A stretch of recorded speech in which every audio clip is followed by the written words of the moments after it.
Ahmedabad juggernaut FC ઉત્તરાખંડના રુદ્રપુરમાં આગામી એઆઈએફએફ hero ફુટસલ club championship ગુજરાતનું પ્રતિનિધિત્વ કરશે.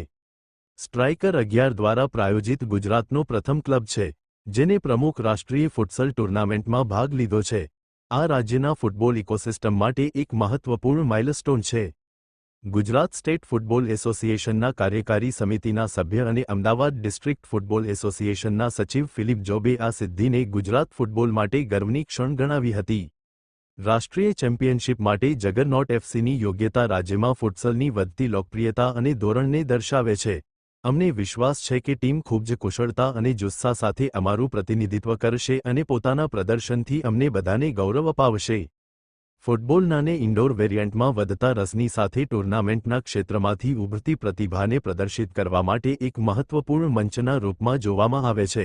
જગરનોટ એફસીના ટીમના હેડ અભિષેક રાયે કહ્યું કે, અમારું ધ્યાન એક મજબૂત પાયાના સ્તરે કાર્યક્રમ અને સ્પર્ધાત્મક ટીમ સંસ્કૃતિના નિર્માણ પર રહ્યું છે. રાષ્ટ્રીય સ્તર પર ગુજરાતનું પ્રતિનિધિત્વ કરવું એ એક મોટું સન્માન છે અને અમે 2024થી 25માં અમારું શ્રેષ્ઠ પ્રદર્શન કરીશું. Report by Ashwin Limbachiya, Ahmedabad. हम तो ये चाहेंगे कि जैसे हम हैं वैसे और भी क्लब्स आए और भी प्राइवेट सेक्टर आए और प्लेयर को जो जो उनके बेसिक नीड्स है वो फुलफिल करें, तो जाके वो और खेलना, उनका टैलेंट स्किलफुल है वो दिखा पाएंगे. उनकी जो बेसिक नीड्स है जैसे स्टे हुआ, खाना, ट्रैवलिंग, कुछ पैसा जो घर पे बेच पाए, वो सब उनका फुलफिल हो, उनकी जॉब वॉब सब सिक्योर हो जाए, तो वो उनका पैशन है तो वो अपना डिस्प्ले करे ग्राउंड पर और वो अच्छे से और आगे खेले. ऑल इंडिया फूटबॉल फेडरेशन आने ऑर्गेनाइज करे छे.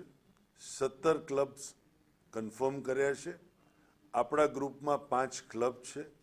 गया टाइमनु जे विनर हता कॉर्बेट एफसी छे. जगरनॉटनु पहलू मैच मिनर्वा एफसी जोड़े छे. लीग में पहलू मैच आपणे 3 तारीखे रमवाना छे. સરસ ફેન્ટાસ્ટિક ટીમ સાથે અમને જોડાવા મળ્યું છે, જેનું પાન ઇન્ડિયા રેકગ્નિશન અને નામ છે. તો મારું એમની સાથે જોડાવાથી એક મને ઇન્સ્ટન્ટ બૂસ્ટ મળશે. મારે બી સ્પોર્ટ્સ ફેટર્નિટી સાથે જ તે લેવા દેવા છે, મારા કસ્ટમર બેઝ છે. તો એક ફૂટબોલના ફેન છે ને, એ હંમેશા લોયલ હોય છે. તો એ લોયલ ફેન સીધા મને મળી શકશે. તો એ એક મારો ફાયદો છે. એન્ડ કોન્ટ્રરી હું એમને શું ફાયદો આપી શકીશ, જે રીતના સરે અને તમે પૂછ્યું કે પ્લેયર્સને શું ફાયદો થશે, તો પ્લેયર્સને જો બેઝિકલી સારું ઇક્વિપમેન્ટ છે, સારી ઇકોસિસ્ટમ છે, સારી ટ્રેનિંગ કિટ્સ છે કે વોટ એવર ધે રિક્વાયર્ડ અમે પ્રોવાઈડ કરવાના છીએ.